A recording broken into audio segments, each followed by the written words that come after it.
Hello friends,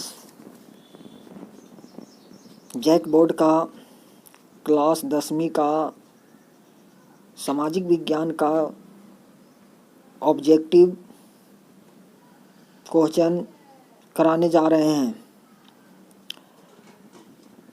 कहा गया है कि मंजिल उन्हीं को मिलती है जिनके सपनों में जान होता है। मंजिल उन्हीं को मिलती है जिसके सपनों में जान होता है। पंखों से कुछ नहीं होता, हौसलों से उड़ान होता है। पहला क्वेश्चन, समाज फ्रांस की क्रांति कब हुई? क्वेश्चन है, फ्रांस की क्रांति कब हुई? 1789 ईस्वी में। Answer D number. सामाजिक उपबंध नामक पुस्तक का लेखक कौन था? तो सामाजिक उपबंध नामक पुस्तक का लेखक रूसो था। अगला क्वेश्चन है कि यंग इटली सोसाइटी की स्थापना किसने की थी? तो यंग इटली सोसाइटी के स्थापना मेजनी ने की थी। अगला क्वेश्चन नंबर 4, इटली का एकीकरण कब पूरा हुआ था? तो इटली का एकीकरण 1861 ईस्वी में पूरा हुआ था।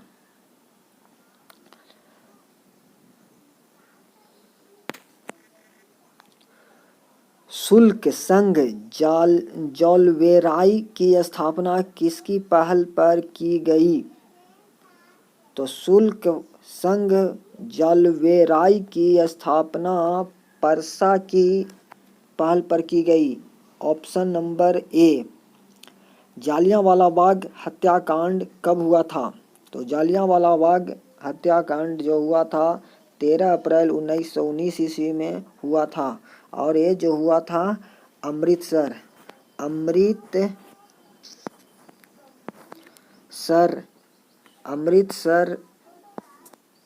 में हुआ था, जो राजस्थान में है। अगला क्वेश्चन नंबर 7, हिंद स्वराज नामक पुस्तक की रचना किसने की? तो हिंद स्वराज नामक पुस्तक की रचना जो है जवाहरलाल नेहरू ने की। जवाहरलाल नेहरू भारत के प्रथम प्रधानमंत्री क्या थे? प्रथम प्रधानमंत्री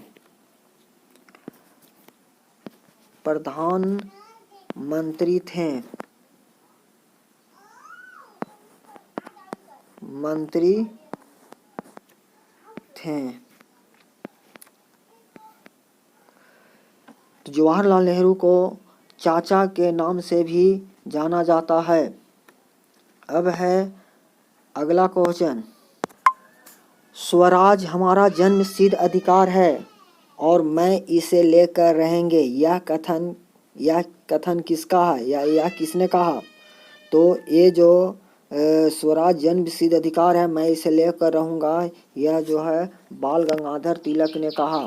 ब्रिटिश सरकार ने केसरी हिंद की उपाधि से किसे सम्मानित किया गया था? ब्रिटिश सरकार ने केसरी हिंद की उपाधि जो है से महात्मा गांधी को सम्मानित किया गया था, और रविंद्रनाथ टैगोर को नाइटहुड की उपाधि से सम्मानित किया गया था, लेकिन दोनों ने यह उपाधि वापस ब्रिटिश सरकार को क्या कर दिए थे? वापस कर दिए थे। अगला क्वेश्चन है कि सीमांत गांधी के नाम से किसे जाना जाता है? तो सीमांत गांधी के नाम से खान अब्दुल गफ्फार खां को जाना जाता है। उस तरह महात्मा गांधी को बापू के नाम से जाना जाता है। जवाहरलाल नेहरू को चाचा के नाम से जाना जाता है। उत्पत्ति के आधार पर संसाधन कितने प्रकार के हैं? उत्पत्ति के आधार पर संसाधन 2 प्रकार के हैं। एक है जैव संसाधन और दूसरा है जैव और अजैव। जैव और अजैव जो है ये जैव और अजैव ये उत्पत्ति के आधार पर संसाधन 2 प्रकार के हैं। अगला क्वेश्चन जो है क्वेश्चन नंबर 12 है कि पंजाब में भूमि निम्नीकरण का निम्नलिखित में से मुख्य कारण क्या है? तो यह है गहन सिंचाई के द्वारा इसका जो है भूमि निम्नीकरण का मुख्य कारण है। प्रथम पृथ्वी सम्मेलन का आयोजन किस वर्ष किया गया? तो प्रथम पृथ्वी सम्मेलन का आयोजन 1992 ईस्वी में किया गया था। किस राज्य में काली मृदा मुख्य रूप से नहीं पाई जाती है? तो मुख्य रूप से काली मृदा राजस्थान में नहीं पाई जाती है। सबसे ज़्यादा काली मिट्टी जो है आपको पाई जाती है महाराष्ट्र में, उसके बाद गुजरात में, फिर है मध्य प्रदेश में। तो और काली मिट्टी में कौन सी फसल सबसे अधिक होती है? काली मिट्टी में कपास की मृदा में कपास सबसे अधिक होती है। कपास सबसे अधिक होती है और कपास जो है सबसे अधिक कहाँ पाया जाता है? तो महाराष्ट्र में पाया जाता है। अगला क्वेश्चन निम्न में से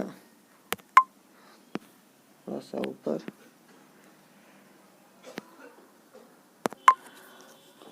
तो ये बृहत स्तरीय विकास परियोजनाएं, ये जो है आपको 15 नंबर का जो है सही आंसर होगा, जो ह्रास का कमी का कारण नहीं है। बाघ परियोजना किस वर्ष हुई थी? बाघ परियोजना जो हुआ था 1973 ईस्वी में हुआ था। अंतर्राष्ट्रीय प्राकृतिक संरक्षण और प्राकृतिक संसाधन संरक्षण संघ के द्वारा विभाजन में किस श्रेणी को रखा गया है?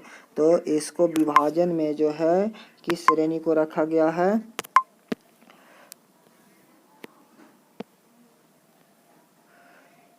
तो इसका जो आंसर होगा ये होगा इनमें से सभी। जो संकटग्रस्त जातियां, दुर्बल जातियां और लुप्त जातियां, ये तीनों को रखा गया है।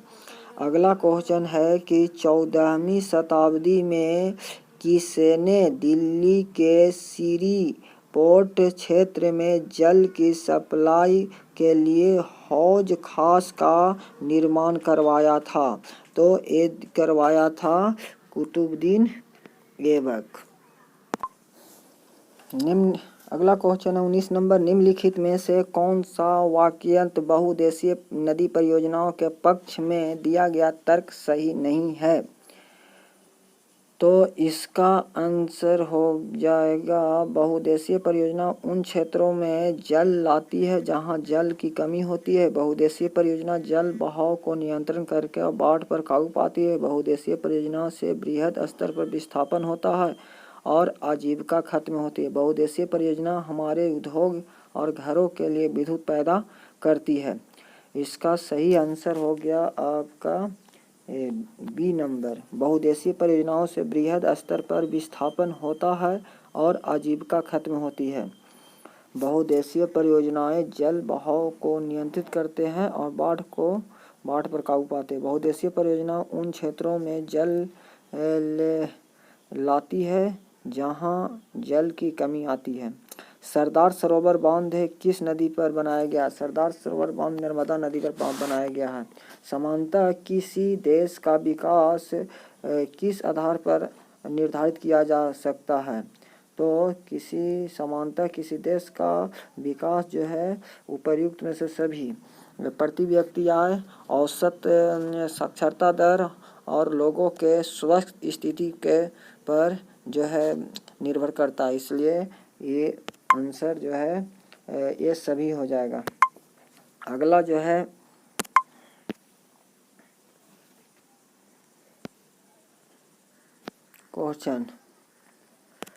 अगला क्वेश्चन जो है इसमें लास्ट क्वेश्चन जो था, वे क्षेत्र जो सरकार द्वारा पंजीकृत होते हैं और उन्हें सरकारी नियमों और विनियमों का अनुपालन करना क्या कहलाता है? तो ये जो कहलाता है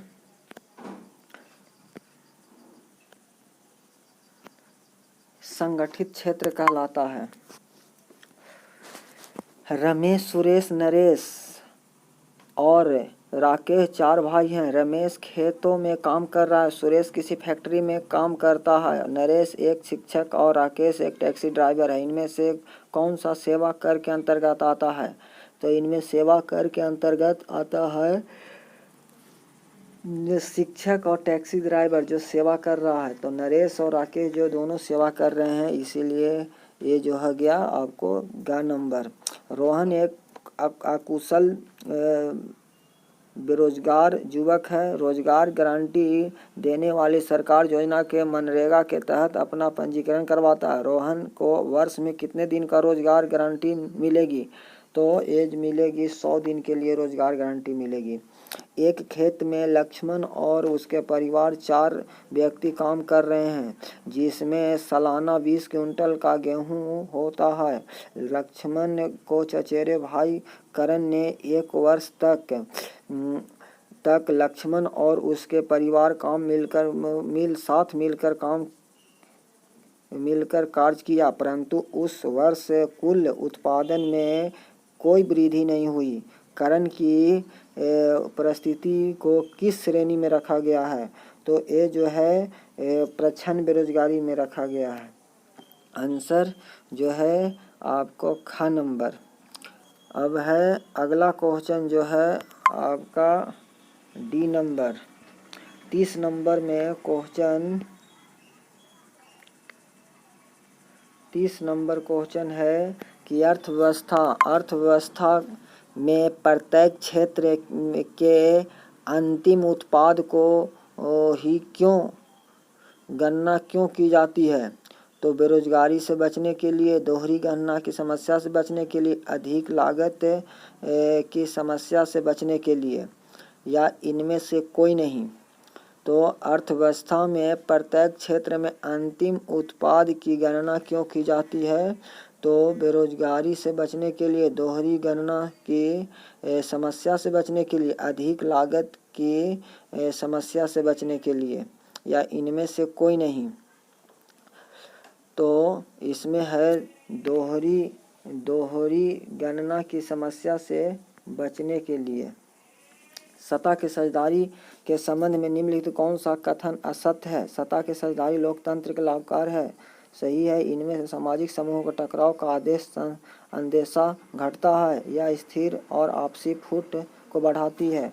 आंसर जो है ये ग नंबर जो है गलत है। निम्नलिखित में से बेल्जियम का एक भाषाई समूह नहीं है। तो ये जो है बेल्जियम का एक भाषाई समूह नहीं है। ये क्या नहीं है? तो डच। बेल्जियम का एक भाषाई समूह नहीं है। स्वतंत्र राष्ट्र बनने के बाद श्रीलंका में किसे राजभाषा घोषित किया गया? तो इसको सिंहली को राजभाषा घोषित किया गया। स्वतंत्र राष्ट्र बनने के बाद सिंहली को राजभाषा घोषित किया गया। अब है अगला जो है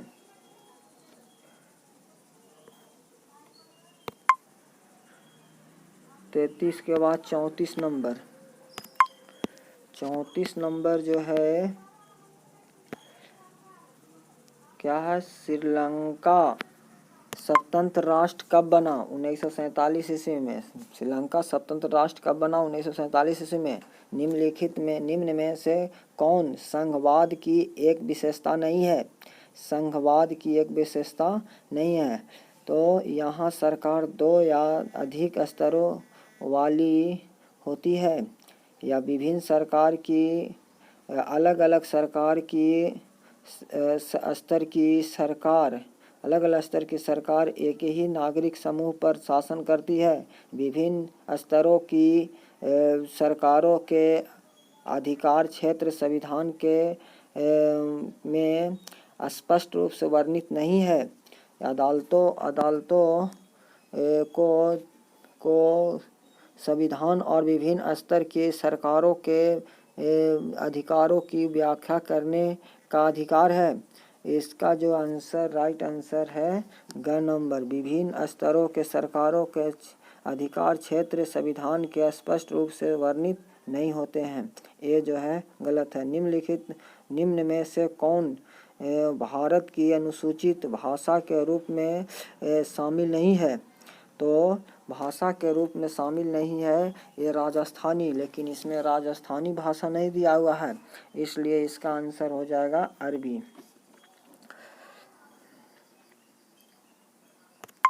अगला क्वेश्चन है क्वेश्चन नंबर 37।